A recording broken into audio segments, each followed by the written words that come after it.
하나님의 말씀은 시편 142편 1절에서 7절까지 말씀입니다.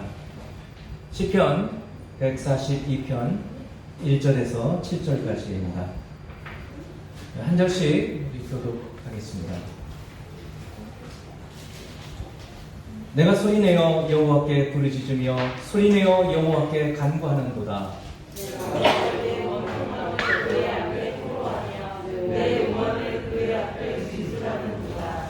내 영이 내 속에서 상할 때에도 주께서 내 길을 아셨나이다. 내가 가는 길에 그들이 나를 잡으려고 올무를 숨겼나이다. 오른쪽을 살펴보소서. 나를 아는 이도 없고 나의 비난처도 없고 내 영혼을 울음으로 원하노라. 여호와여, 내가 주께 부르짖어 말하기를 주는 나의 피난처시요 살아있는 사람들의 땅에서 나의 분깃이시라 하였나이다. 나의 부르심을 들으소서. 나는 심히 천상나이다. 나를 핍박하는 자들에게서 나를 지키소서. 그들은 나보다 같이 있습니다. 내 영혼을 옥에서 이끌어내사 주의 이름을 감사하게 하소서. 주께서 나에게 갚아주시리니 의인들이 나를 들으리이다. 아멘. 우리 곁에 계신 분들한테 축복하는 시간 같습니다. 주님 이름으로 여러분 축복합니다.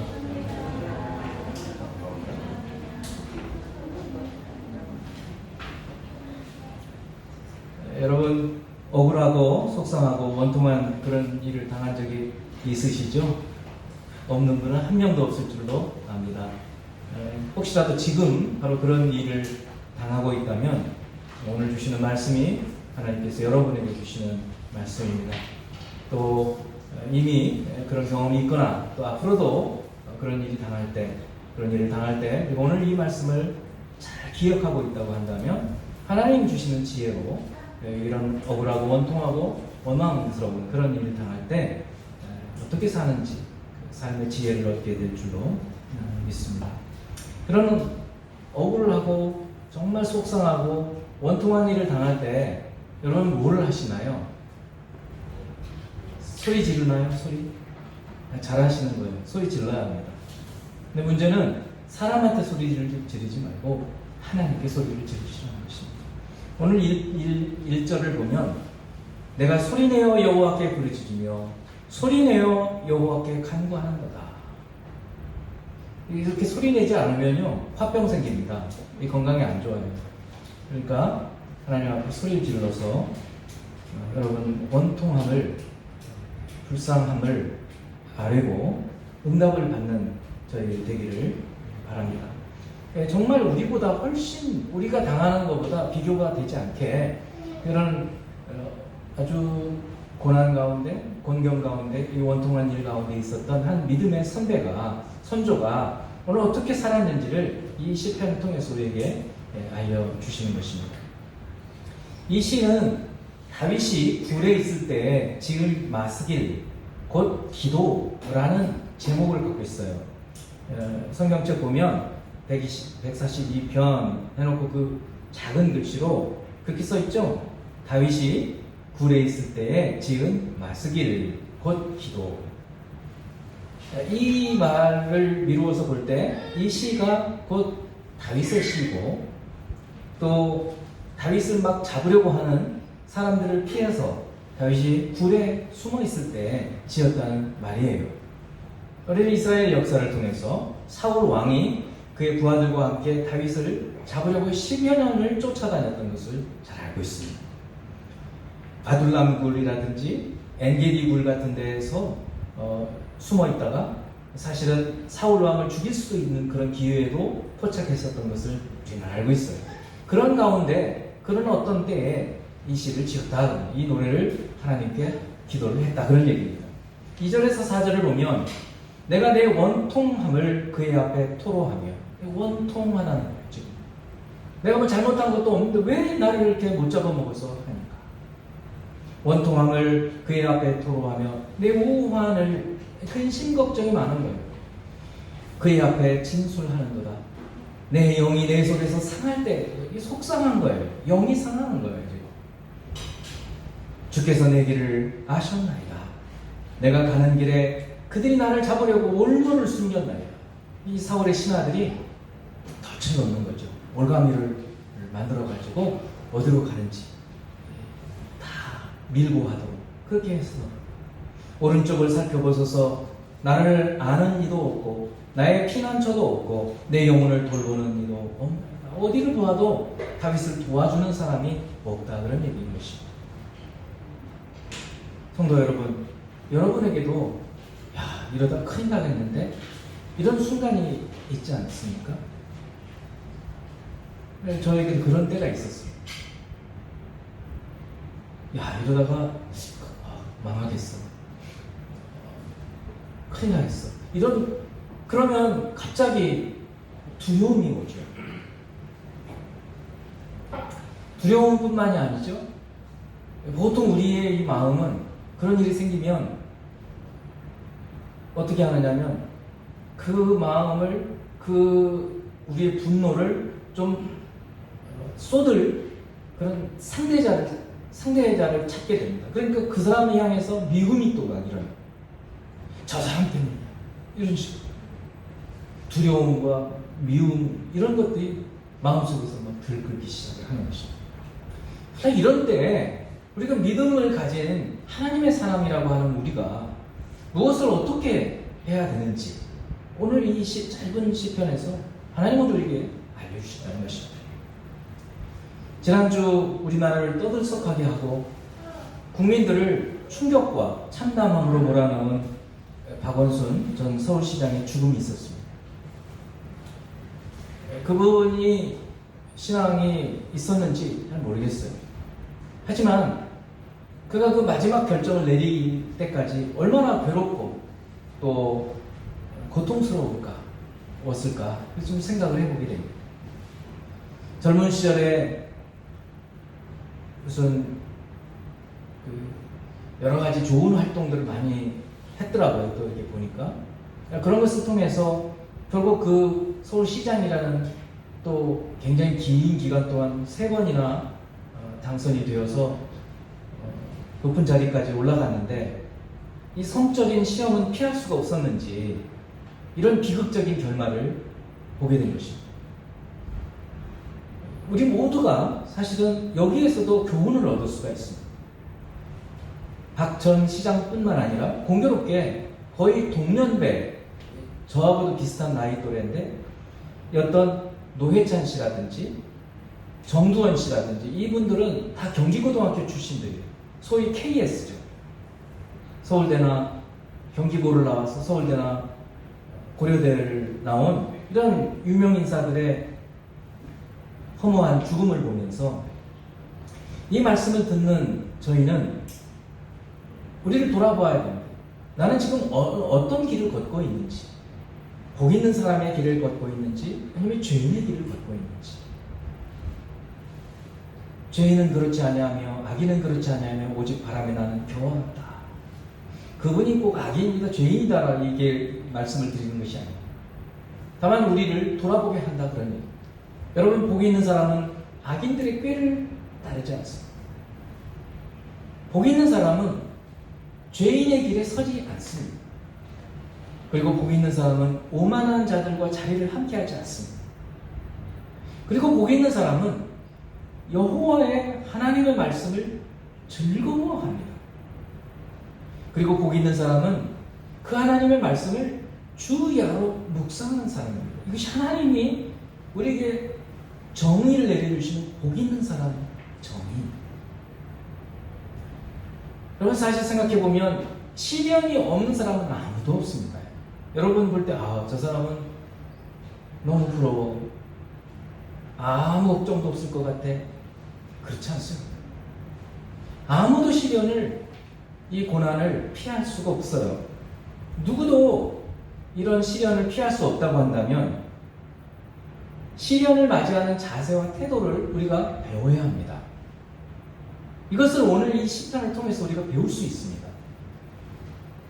시련이 올 때 우리가 어떻게 시련을 맞이하는지 그 자세와 태도를 다윗에게서 배운다는 말입니다. 작은 어려움이 와도 믿음이 없는 사람들은 막 당황하고 어떻게 해야 될지 몰라가지고 전전긍긍하는, 그런 모습을 우리가 봅니다. 반면에 믿음이 큰 사람들은 정말 큰 일이 생겨도 담대하게 견뎌내요. 여러분, 우리 주님께서 3년 동안 제자들에게 하신 일이 이 믿음을 단련시키는, 믿음을 훈련시키는, 가르쳐 주시는 그런 기간이었어요. 3년의 기간 동안에 제자들의 모습을 보면 참 한심스러운 이야기들을 많이 볼 수 있어요. 참 한심스럽습니다. 어쩔 때는 지금 우리보다 못한 것 같은 그런 생각도 들 때도 있어요.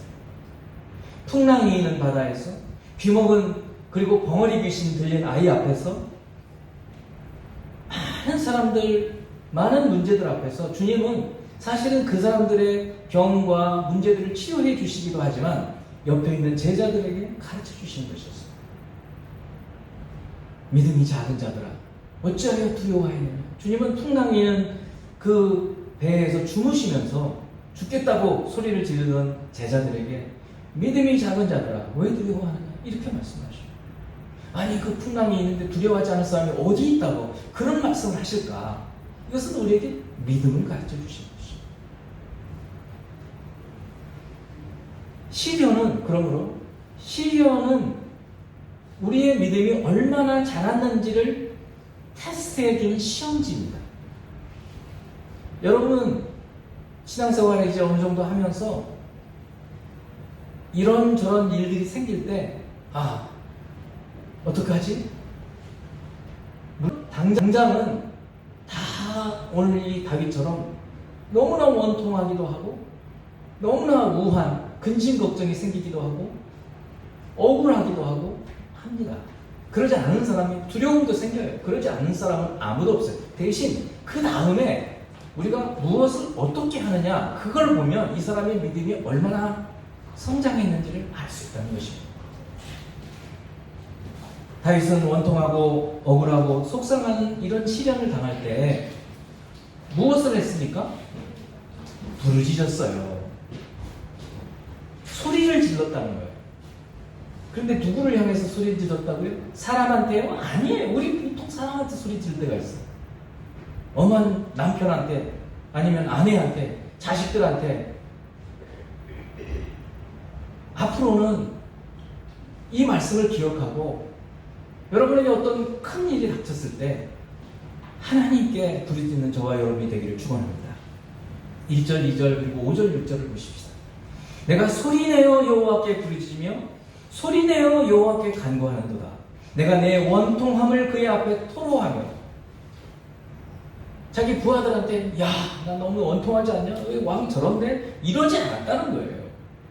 왜 참 체실 없는 짓이에요. 하나님께 원통함을 토로하는. 내 우한을, 근심 걱정이 왜 없겠어요? 있어요. 그의 앞에 진술하는도다. 여호와여, 내가 주께 부르짖어 말하기를 주는 나의 피난처시요 살아있는 사람들의 땅에서 나의 분깃이시라 하였나이다. 나의 부르짖음을 들으소서. 계속 부르짖는다고 하잖아요.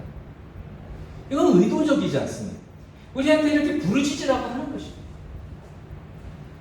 나는 심히 비천합니다. 나를 핍박하는 자들에게서 나를 건지소서. 그들은 나보다 강합니다.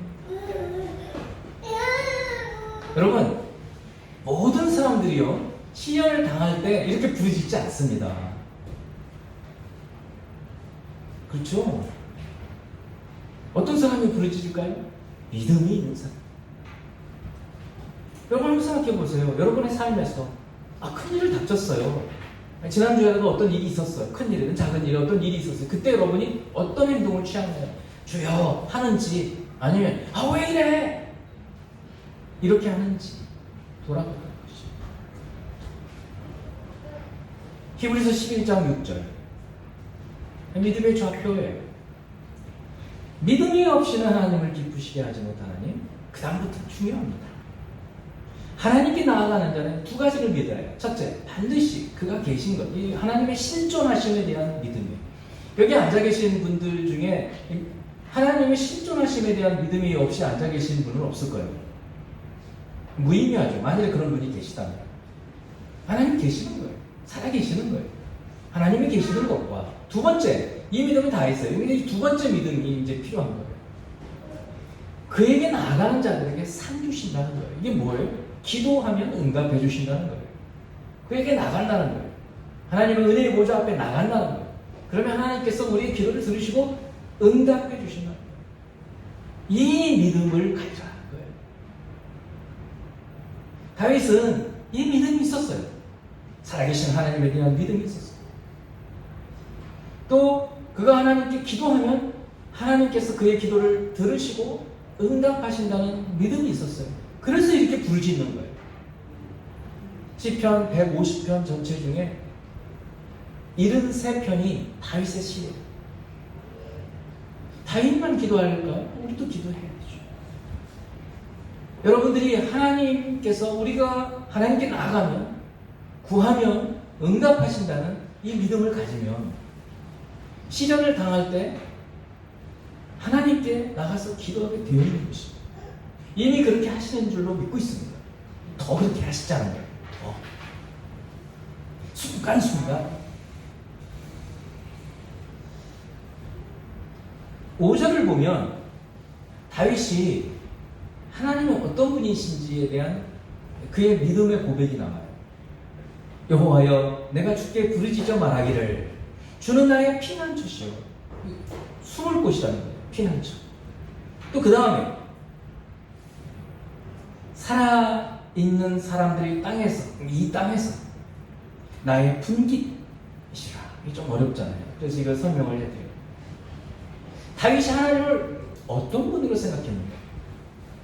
다윗이 하나님을 어떤 분으로 생각하기에 다윗은 이렇게 소리내어서 부르짖고 있는가? 그 원통함을 왜 사람들한테 말해가지고 사람들을 선동해서 이 나라를 뒤엎고 사울 왕을 죽여버리고 자기가 왕이 되려고 하지 않는가? 그것을 우리가 알 수 있습니다. 주님은 나의 분깃이시다. 이 분깃이라는 말은 몫이라는 뜻이에요. 목. 내 거. 유산을 말할 때도 써요. 유산. 부모로부터 받은 유산. 나한테 할당된 목.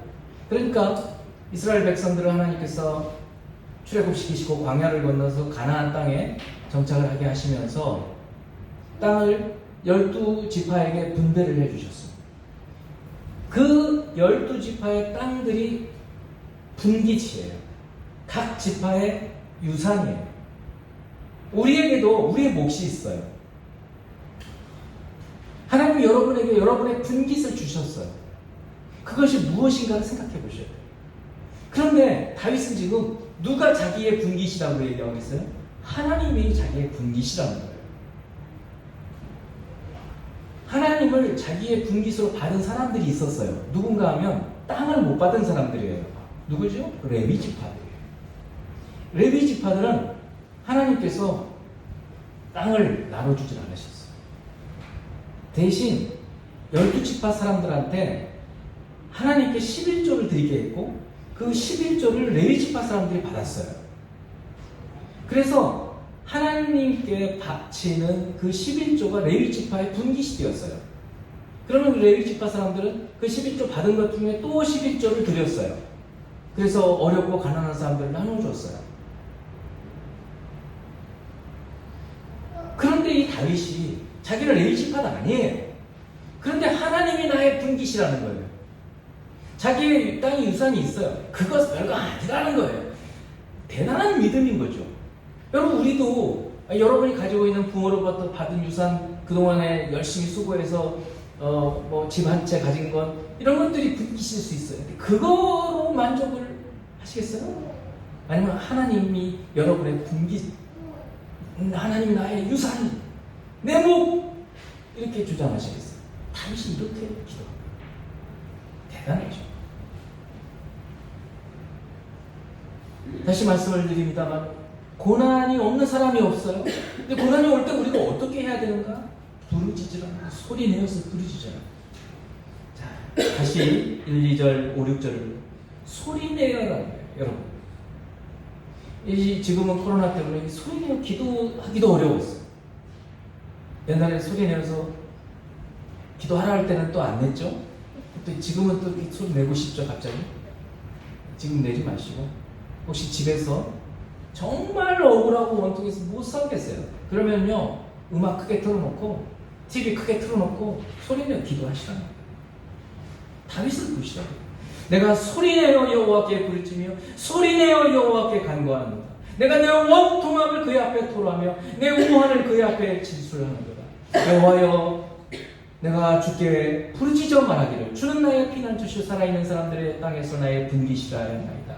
나의 부르짖음을 들으소서. 나는 심히 비천하니 나를 핍박하는 자들에게서 나를 건지소서. 그들은 나보다 강하니. 다윗은 믿음이 있었기 때문에 하나님께 나아가면 반드시 상을 주신다는 이 믿음이 있었기 때문에 하나님께 부르짖는 것입니다. 여러분의 기도에 응답하실 때까지 여러분 기도하는 여러분이 되길 바랍니다. 제가 여러분들의 기도 제목들을 받으면서 대부분 잘 기도 제목들을 써주셨는데 어떤 분들은 그냥 좀 너무 피상적으로 기도 제목을 내주신 분들도 있어요. 그냥 자유예요, 그건. 근데 저는 그렇게밖에 기도를 못 하거든요. 물론 이제 제가 그분의 사정을 생각하면서 기도를 하기는 하지만, 그러나 좀 더 구체적으로 기도를 같이 하시게 된다면, 제가 이제 기도를 하면서 그런 아주 구체적으로 기도하는 분들의 기도를 하다가 보면 응답받는 것을 보는 거예요. 응답. 그러면 너무 기쁨이 있어요, 저에게. 근데 저만 기쁘겠어요? 그분은 더 기쁘시겠죠. 야, 하나님 우리 기도를 들으시는구나. 인디언 기우제라는 말이 있어요. 인디언 기우제. 인디언들은 기우제를 할 때마다 응답받는데요. 인디언들은 기우제를 할 때마다 비가 온대요. 왜요? 비가 올 때까지 기우제를 드리니까. 맞죠? 우리도 그렇습니다. 우리가 기도를 하되 응답받을 때까지 기도를 하는 거예요. 그런데 기도를 하다가 보면 하나님 뜻이 아닌 기도는 하나님께서 생각하게 바꾸게 해주시죠. 이거 하나님 뜻이 아니야. 그럼 바꿔지는 거예요. 반드시 하나님은 우리 기도에 응답하신다는 것을. 여러분 물질이 부족하세요? 하나님 물질 주시나? 주십니다. 태필린 함성 여러분 하셨잖아요. 태필린 헌장. 내 아들아 내 아비 훈계를 들으며 내 영의 법을 떠나지 말라. 그 다음 뭐라고 되어 있어요? 할렐루야 여호와를 경외하며 그의 계명을 크게 즐거워하는 자는 복이 있어요. 그 다음 뭐라고 되어 있어요? 그의 후손이 땅에서 강성하며 정직한 자들의 요새 복이 있으리라. 부와 재물이 그의 집에 있으며. 물질이 부족하시면요, 태평의 남성 하면서 그거 크게 기도하셔요. 하나님 들으세요? 부와 재물이 그의 집에 있으며. 말씀하시는데 왜 가난하게 살아요? 우리 기도를 잘 하셔야 되는 거예요. 그래서. 여러분 건강이 약할 때 하나님 우리 건강 강하게 해주실까요? 하나님 우리 치료자이십니다. 야고보서 5장 14, 15절 말씀. 너희 중에 병든 자가 있느냐? 그런 교회의 장로들을 청할 것이요. 그들은 주의 이름으로 기름을 바르며 그를 위하여 기도할지니라. 믿음의 기도는 병든 자를 구원하리니 주께서 그를 일으키시리라. 혹시 죄를 범하였을지라도 사하심을 받으리라. 그렇습니다. 하나님의 약속을 근거로 해서 기도하는 거예요. 인디언들의 기우제는 그들이 그냥 막연하게 알고 있는 어떤 하나님, 그들에게도 하나님, 그분한테 막 기도를 하는 거예요. 근데 우리 하나님은 이렇게 구체적으로 약속해 주시는 하나님이에요. 약속의 하나님, 언약의 하나님. 그러므로 하나님께 기도할 때는 이 약속을 붙들고 기도하는 거예요. 이유 모를 두려움이 여러분을 갑자기 엄습합니까? 빌립보서 4장 6절 7절 말씀 암송하세요. 그리고 기도하세요. 아무것도 염려하지 말라는 거예요. 오직 모든 일에, 다만 모든 일에 기도와 간구로 너희 구할 것을 하나님께 아뢰라. 그래야 모든 지각에 뛰어나신 하나님의 평강이 그리스도 예수 안에 너희 마음과 생각을 지키시리라. 할렐루야. 이 말씀대로 우리의 마음의 평강이 임합니다. 제가 말씀드린 이 하나하나의 구절들에게 저에게 다 간증들이 있어요. 이미 간증들 말씀을 드렸어요. 살아있는 말씀들입니다. 결혼하기 전에는 배우자를 두고 기도했어요. 잠언에 있다고요. 집과 재물은 여호와께서 부모로부터 상속하거니와 슬기로운 아내는 여호와께로 말미암으리라. 제가 건강해 보이지만 건강이 굉장히 약했어요. 폐결에 걸려 3기까지 갔다고요. 제가. 예수 믿고 건강해진 거예요. 여러분, 지혜가 부족하세요? 공부하는 분들? 아니, 공부하는 사람들, 학생들만 지혜가 필요하지 않죠. 사실은요, 우리 모든 사람에게 지혜가 필요합니다. 자녀 양육에 지혜가 필요하죠. 사업할 때 지혜가 있으면 잘 되는 거예요. 아니, 일상 삶을 살 때 복되게 살기 위해서 지혜가 필요한 거예요. 야고보서 1장 5절 말씀. 너희 중에 누구든지 지혜가 부족하거든 후히 주시고 꾸짖지 아니하시는 하나님께 구하라 그리하면 주시리라. 제 간증이에요. 너무너무 공부해야 될 것도 많고 해야 될 일이 많은데 지혜가 없는 거예요. 어느 때는 말씀을 준비해서 설교를 해서 여러분들께 말씀을 나누고 아무 생각이 안 나는 거예요. 이 말씀을 봐도 어떨 때는 그냥 안 열어주시면요 아무것도 설교할 수가 없어요. 지혜를 구하는. 여러분 늘 지혜를 구하세요. 꾸짖지 않으신대요. 넌 왜 이렇게 많이 구하니? 욕심도 많구나. 아니라는 거예요. 이 지혜는 많이 구하는 거 많이. 자녀들 학원 보내시기보다 지혜를 구하세요. 물론 학원도 가야죠. 학원도 가고 지혜도 구하고. 그죠? 지혜, 이 지혜. 지난주 설교에도 제가 이 지혜 이야기를 했습니다. 시편 111편이었습니다. 감사 얘기를 굉장히 많이 했었죠. 감사. 그리고 마지막 절에 여호와를 경외하니 지혜의 근본이다. 갑자기 감사 얘기를 첫 절에서는 찬양을 하고 그 다음에 감사절 2절에서 9절까지 얘기를 하다가 마지막 10절에서 갑자기 뜬금없이 어떻게 보면 문맥에 맞지 않게 여호와를 경외하며 지혜의 근본이다. 제가 그렇게 해석을 했어요. 감사하는 사람이 지혜로운 사람이다. 감사하는 누가 감사하겠느냐? 하나님께서 베풀어 주신 모든 것들을 인정하는 사람들이 감사하는 사람인데 그렇게 감사하는 사람들이 하나님을 경외하는 사람들이 있겠느냐? 경외하는 사람이다. 그렇게 하나님을 경외하는 사람, 그 사람이 지혜로운 사람이다. 그런 말씀을 드렸어요. 연결이 되셨잖아요. 자, 오늘 142편에도 감사가 또 나오는 거예요. 시편은 오늘 이제 마지막 설교입니다. 다음 주부터는 잠언으로 들어가요. 기대하십시오, 잠언. 그리고 잠언도 매일매일 세 구절씩, 세 장씩 계속 따라서 읽어가 보세요. 제가 심혈을 기울여서 365일 말씀을 여러분들에게 나눠드리고 있어요. 이야, 참, 이 코로나를 대비해서 하나님이 이걸 또 시키신 거예요. 연초부터 제가 작년 연말에 그렇게 선포를 했잖아요. 내년 1년 좀 제가 죽었다고 생각하고 이걸 하겠습니다라고 말씀을 드렸는데 지금 절반이 넘었어요. 할렐루야! 생각해봐도 뿌듯하고 감사해요. 건강 주셔서 감사하고 지혜를 주셔서 감사하고 너무 감사합니다. 왜 잠언을 기대할까요? 지혜예요, 지혜. 지혜. 142편 7절 오늘 본문 마지막 절. 내 영혼을 옥에서 이끌어내사. 이 다윗이요 감옥에 갇힌 적은 없었어요. 그런데 이 옥에서 이끌어내셨다. 그러면 이게 비유적이죠. 그러니까 감옥에 갇힌 것 같이 사람들이 둘러싸고 있는 거예요.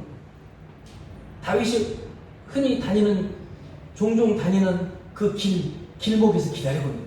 올가미를 씌워서 잘. 그때 기도를 하는 거예요. 이런 감옥과 같은 곳에서 주님 저를 이끌어내어 주셔서 여호와를 감사하게 하여 주소서. 이렇게 기도합니다. 주의 이름을 감사하게 하소서. 여러분, 이 말씀에서 저는 누구를 생각하게 되냐면 예수님을 생각하게 됐어요.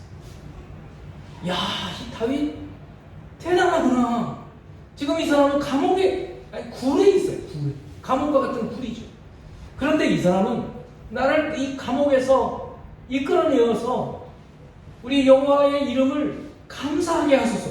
아니, 벌써 감옥에서 나와가지고 자유하게 되어가지고 하나님께 감사할 것을 소망하고, 아니 기도 응답을 해주실 것을 해주신 걸로 믿고 감사하는 거예요. 예수님께서 마가복음 11장 24절, 제가 종종 드리는 말씀, 그러므로 내가 너희에게, 예수님이 제자들한테 이걸 가르치시는 거예요. 우리한테 이걸 가르쳐 주시는 거예요. 여러분, 이 말씀을 묵상하고 암송하고 이렇게 기도하십시다. 그러므로 내가 너희에게 말하노니 무엇이든지 기도하고 구하는 것은 받은 줄로 믿으라. 그리하면 그대로 되리라. 할렐루야. 이게 웬만큼 믿음으로 되겠냐 말이에요. 이게 여러분, 이게 웬만큼의 믿음으로 되겠냐죠. 그런데 보니까 다윗은 이 믿음이 있었거든요. 나를 이 옥에서 이끌어내사 주의 이름을 감사하게 하소서. 아니, 된 줄로 믿습니다. 이끌어내신 줄로 믿습니다. 너를 감사합니다. 이렇게 기도하고 있는 거예요. 주께서 나에게 갚아주시니 의인들이 나를 두리이다. 벌써 주를 믿는 사람들이 자기 주변에서 모여있는 그런 환상, 그런 비전, 꿈을 꾸고 있는 거예요. 하나님께서 여러분에게 주신 그런 비전과 환상과 꿈을 가지시는 여러분이 되기를 축원합니다.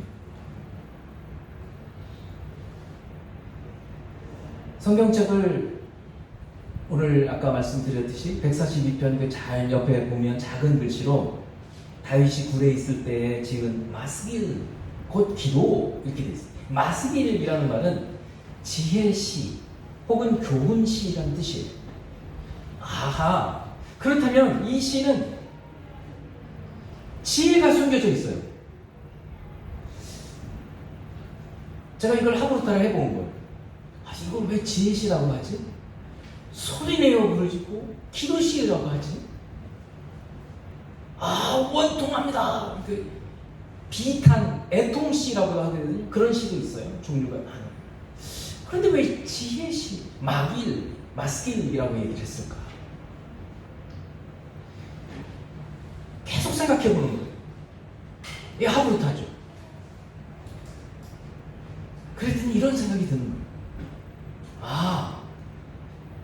이 다윗처럼 고난당할 때 막 사람들한테 막 원망하고 막 투정 부리고 막 깽깽깽 치고 막 이런 사람이 아니라, 어려움 당할 때 하나님께 소리내어 부르짖는 사람이 지혜로운 사람이구나.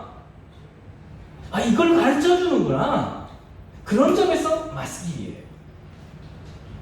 그럼 여러분 지혜 있는 사람이에요? 아니에요. 여러분이 스스로 판단해보세요.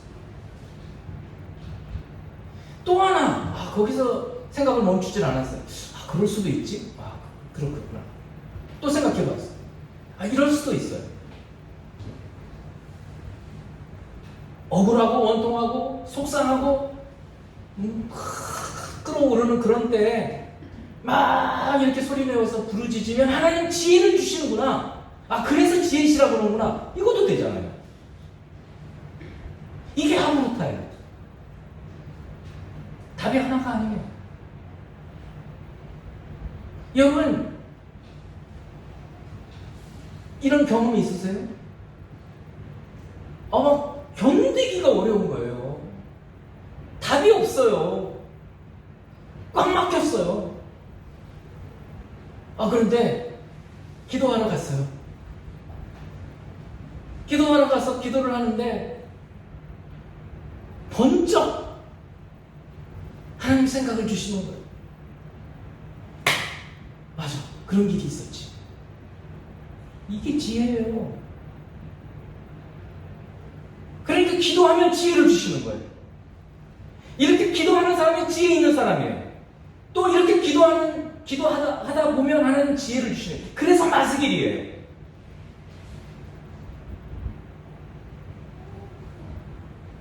링컨 여러분 아시죠? 미국 대통령 중에 미국 사람들이 제일 존경하는 사람 1위입니다. 1위. 항상 독보적이에요. 이분이 이렇게 얘기했어요. 아무데도 갈 데가 없이 막연할 때 나는 여러 번 무릎을 꿇게 된다.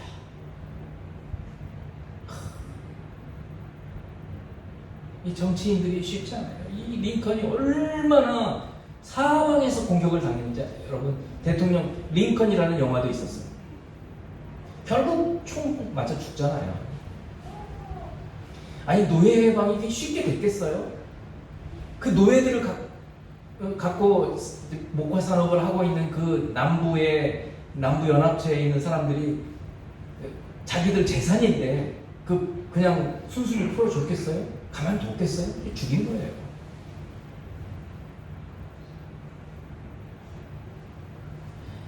나의 지혜와 주의의 모든 것이 감당하기에 너무 벅찰 때 나는 기도합니다. 그렇습니다. 기도는 하나님께서 우리에게 주신 구원의 방편이라고 해요. 그래서 요한 칼빈은 하나님을 향하여 내어 뻗는 손이라고 얘기하는 거예요. 손을 내어 뻗으면 주님이 손을 잡아주시든 선물을 주시든 주신다는 것이죠. 더 많이 제가 설명할 필요 없어요. 여러분 많은 경험들 다 갖고 계세요. 기도할 때 하나님 나한테 이런 응답을 해주셨지. 중요한 것은 이제 기도하는 것이죠. 기도에만 가서 기도하는 것이 아니에요. 순간순간 기도하시는 거예요. 쉬지 말고 기도하는 거예요. 성령으로 기도하라고 얘기하시죠. 모든 기도와 간구로하되 항상 성령 안에서 구하고 이렇게 기도할 수 있도록 깨워서 구하라고 하는 거예요. 아니 도대체 기도가 얼마나 중요하기에 이렇게까지 모든 기도와 간구로하되 항상 성령 안에서 구하고 이렇게 기도할 수 있도록 깨워 구하기를 힘쓰고 사도 바울이 나를 위하여 기도하기를 나를 위해서도 내가 담대하게 입을 열어서 복음을 전파할 수 있도록 기도해 주시오. 이렇게 에베소 교회에 그리고 모든 교회에 부탁하는 기도. 성도 여러분 근심 걱정 다 있으시잖아요. 겉으로는 아닌 것처럼 보이지만 다 있어요. 문제 없는 사람들이 없어요. 다 있어요. 중요한 것은 이제 알고 있어요. 어떻게 해요? 소리내어 기도하라는 거예요. 사람한테 얘기할 필요 없어요. 소리내어 하나님께 원통함을 쏟아내는 거예요. 부르짖고 또 부르짖고 응답하실 때까지 내 생각을 바꿔주실 때까지 구체적 응답이 이루어질 때까지. 근데 이것이 지혜라는 거예요. 지혜가 별거 아니네 이제 보니까. 학교 박사 따는 게 그거 아니에요. 그거 아니에요. 기도하고 있으니까 지혜 있는 분이에요. 기도 안 하고 있어요? 미련한 자예요. 성경은 분명하게 얘기하고 있는 거예요. 오늘 말씀을 따라서 이번 한 주간 기도하십시다. 우리 시편 150편을 우리 읽어봤어요. 이제 이 잠언을 통해서 또 기대합시다. 하나님 어떤 말씀들을 주실까? 우리 생명의 교회가 이렇게 주님 안에서 복된 삶을 살기를 주님의 이름으로 축원합니다.